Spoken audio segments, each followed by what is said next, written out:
À 10h15, à Un jour un évêque, Camille Meyer reçoit ce matin Monseigneur Joseph de Metz-Noblat, évêque de Langres.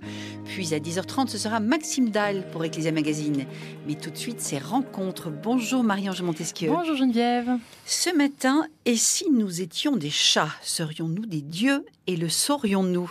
Quelle drôle d'idée, mais pourtant c'est le cœur du dernier ouvrage de Bernard Werber, Sa Majesté des chats. Eh oui, Dieu a inventé le chat pour que l'homme ait un tigre à caresser chez lui. C'est ce que s'amusait à dire un certain Victor Hugo. Eh bien, pour l'auteur des Fourmis, le chat a peu de choses finalement à nous envier. Nous autres bipèdes, mis à part 2-3 bricoles, par exemple la lecture et l'écriture. Il n'empêche que Monsieur Chat ne se prend pas pour de la crotte, il se prendrait même pour le roi, en l'occurrence pour la reine Bastet. Bien décidé à sauver Paris, envahi par les rats, Sa Majesté des chats, un roman paru donc aux éditions Albin Michel. Bonjour Bernard Werber. Bonjour. Ravi de vous recevoir sur cette antenne de rencontre. C'est votre propre chat Domino, au fond, qui vous a mis à son service et qui vous a permis d'écrire ce roman. Oui, parce qu'on fait toujours de meilleurs romans avec des êtres négatifs qu'avec des êtres positifs. Et j'ai un chat qui était une diva, lâche, prétentieuse, extrêmement paranoïaque. Donc je me suis dit, autant de défauts dans un animal, ça me fait un excellent personnage. Extrêmement tous les vices en fait humains sont concentrés dans le phénomène du chat. Pas tous. Ce que vous décrivez en tout cas, c'est non, mais la lâcheté, la gourmandise. Elle est égoïste, elle a un petit côté cruel, mais en même temps, toute personne qui a un chat sait que ces animaux ont ces défauts et qu'on les aime malgré tout. Depuis peu, j'ai découvert qu'il y a des chats gentils, mais personnellement, je ne suis tombé que sur des chats méchants que j'ai énormément aimés. Et du coup, ça me fait un personnage. Je me suis mis dans la peau de ce chat, de cette chatte diva. Et ça m'a beaucoup amusé, surtout en effet en référence au fait que jadis les chats étaient sacralisés, c'est-à-dire qu'on considérait... En Égypte notamment. Voilà, qu'ils étaient des dieux, et Bastet était une déesse... Oui, moi je le pense comme ça, mais je ne sais pas comment ça se prononce en égyptien. C'était un peu hésitant du coup dans mon intro. Mais... Vous n'êtes pas la seule, mais... Enfin, quand je l'écris, je ne sais pas du tout comment ça se prononce. C'était une déesse à corps de femme et à tête de chat. Et c'était une âme pour les Perses, puisque justement ils savaient et connaissaient, c'est ce que vous écrivez, la vénération des Égyptiens pour les chats, et ils s'en servaient pour justement les piéger. Ils ont attaché des chats vivants sur les boucliers de leurs soldats, et c'est comme ça qu'ils ont pris la ville de Péluse en moins 550 avant Jésus-Christ, et dont s'est effondrée toute la civilisation égyptienne. C'est l'effondrement de la civilisation égyptienne et l'effondrement du culte des chats est lié juste précisément au fait que les Perses, donc déjà les Iraniens qui envahissaient tout, ont repéré cette faiblesse. Alors question évidemment qu'on a dû certainement déjà vous poser, pourquoi les chats nous fascinent-ils tant ? Vous avez dû réfléchir en écrivant ce roman, parce que là, pour le coup, en long, en large et en travers... J'ai tellement de réponses qui m'arrivent d'un coup. Déjà parce qu'ils sont mystérieux, et aussi parce qu'ils ne se laissent pas apprivoiser. Tous les grands dictateurs ne supportaient pas les chats, notamment Jules César et Napoléon, qui étaient allergiques aux chats. Les dictateurs ont des chiens, ils n'ont pas des chats. C'est déjà un signe de liberté, c'est-à-dire c'est un animal qui ne se laisse pas, qui n'est pas obéissant, qui n'est pas forcément aimant, et du coup, son amour se mérite. C'est pas parce que vous achetez un chat dans un magasin ou que vous récupérez un chat errant, que ce chat va forcément vous aimer. Donc l'amour du chat se mérite, et du coup, il y a un mystère. Qu'est-ce qu'ils pensent? Pourquoi ils sont comme ça? Et en même temps, on les admire parce qu'ils sont souples, ils sont beaux. Chaque chat est comme une œuvre d'art. Une œuvre d'art, disait Vinci, je crois. Il suffit d'avoir un chat pour s'en apercevoir. Et puis c'est agréable à caresser, et puis c'est propre. Un chat planque ses crottes. Vous verrez pas de crottes de chat sur le trottoir parisien. Par contre, vous verrez des crottes de chien. Et de même, j'ai découvert en écrivant le roman que les chats, quand ils sentent qu'ils vont mourir, vont se cacher parce ils ont une sorte de dignité. Ils ne veulent pas qu'on les voit faibles. Donc, quand ils sont dans la nature, ils ont cette possibilité, qu'ils ne sont pas enfermés dans un appartement. Ils vont se mettre dans un petit coin pour pas qu'on les voit mourir. Alors voilà comment commence votre roman. J'aimerais tant savoir lire. Lire est peut-être la capacité qui actuellement me manque le plus dans la vie. Comme j'aimerais déchiffrer tous ces petits caractères qui s'alignent sur les pages et qui forment des mots. Comme j'aimerais comprendre un de ces longs textes qui racontent des histoires. C'est vrai que... Colette en parle beaucoup, des chats, etc. Mais c'est drôle, le début de votre roman, étant donné que souvent, les chats, moi pour en avoir eu aussi, sont très attirés par exemple, les touches d'ordinateur, ou bien les copies, ou à corriger pour les professeurs. Souvent, c'est ce qu'ils racontent, que le chat a fait des ratures, a griffé les copies, etc. Donc on sent qu'il y a quand même mystérieusement, peut-être en tout cas, une attirance des chats pour tout ce qui est écrit. Non, je me suis fait tout un délire en lisant votre roman. Oui, je vois, mais ça fait plaisir. D'ailleurs, je ne savais pas que vous aviez un chat, donc bienvenue au club. Mais je crois que les chats ne supportent pas qu'on s'intéresse à autre chose que... C'est-à-dire que d'un côté, ils ne s'intéressent pas vraiment à nous, mais d'un autre côté, moi, quand je tape sur le clavier très vite, le fait qu'il sent que je suis concentré sur autre chose que lui, pour lui, c'est insupportable. De même qu'il ne supportera pas la présence d'un autre chat, voire d'un autre être humain dans la pièce. Il considère que je lui appartiens et que je dois consacrer toute mon attention à lui ou plutôt à elle, puisque c'était une femelle. Il y a un côté, maîtresse capricieuse. En tout cas, chez les femelles. Oui, diva, mais c'est assez amusant au final. Et puis, ils ont quelque chose qui force admiration dans leur manière, leur dignité. Vous savez, un chat qui saute et qui rate le saut, qui va se casser la gueule, va vous regarder dans le style « Ah, mais de toute façon, je l'avais fait exprès. Vous croyez quand même pas que j'ai raté l'angle d'arrivée sur la commode. » Donc, tout ça, au bout d'un moment, est assez amusant. Ça fait marrer Geneviève, qui a certainement des chats. Souvenirs. En tout cas, j'avais quand même une question, Bernard Werber. Après les fourmis, on se demande comment est fichu votre cerveau, parce que c'est quand même fascinant de pouvoir comme ça se mettre à la place de tels animaux, ainsi aussi infimes soit-il comme des fourmis, ou bien dans la tête d'un chat. Il faut quand même y aller pour écrire 430 pages. Alors, je crois que le métier de romancier, tel que je le conçois, a beaucoup de liens avec le métier de chaman. À savoir que nous sommes censés être une sorte d'intercesseur entre les humains et les animaux, et entre les humains et les mondes invisibles.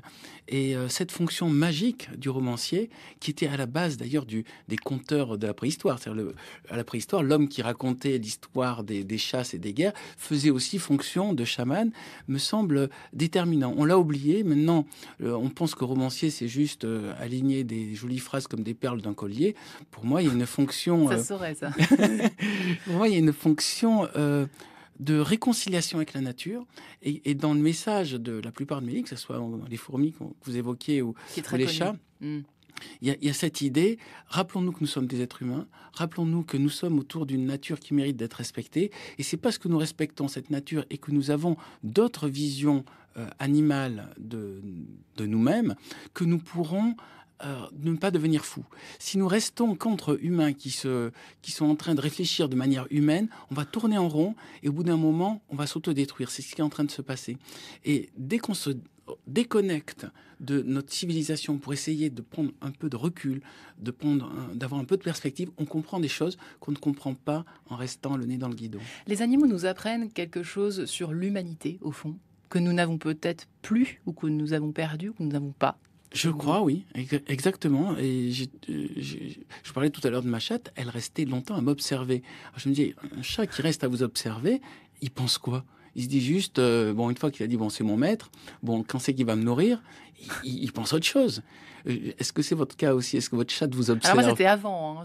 J'en ai plus depuis bien longtemps à Paris. Mais est-ce que vous vous rappelez que votre chatte vous observe ? Mais elle passe sa journée à dormir, et à observer et à manger. Finalement, c'est un peu ça.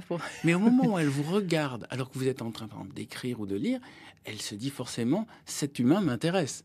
Donc, à ce moment-là, ils sont un peu comme des extraterrestres qui nous observent. Et qu'est-ce qu'ils pensent ? C'est ça qu'on se demande en permanence. Que pensent ces bestioles avec ces yeux verts qui vous observent ? Et vous savez, en plus, il y a une chose admirable chez les chats, c'est qu'ils perçoivent beaucoup plus d'informations que nous.